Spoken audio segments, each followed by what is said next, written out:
Hi, good morning. My name is Vidushi Shatri. I'm here with ADI at Census Expo.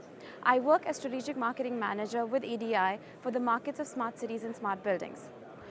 Here we are showing our sensor-to-cloud vision-based sensing solution for occupancy detection, both for outdoor and indoor environments. What we have is this system right here mounted up there to monitor the human occupancy within the passage behind me. There are three major components of the system. First, the CMOS image sensor.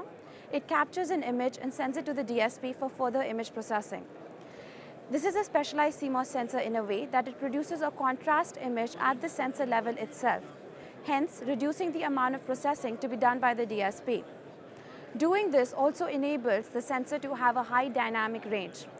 That enables it to be filtering all the dynamic background noise, such as changes from dawn to dusk, dusk to dawn, bright sunlight conditions, or even shadow conditions.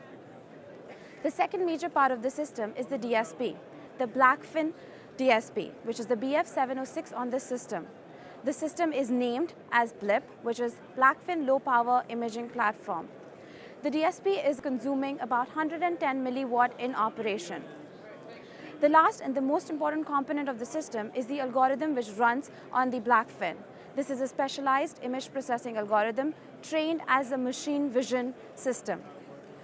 What we are showing here is looking for human occupancy and trying to count the number of people it sees in the field of view.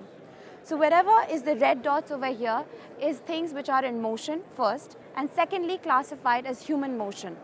The system is capable of distinguishing between a human, a vehicle, and an animal.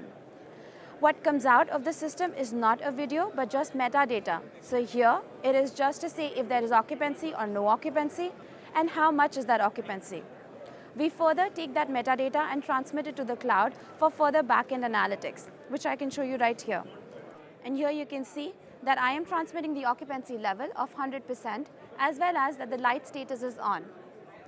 Thank you for watching us. For more information, please go on to analog.com/blip.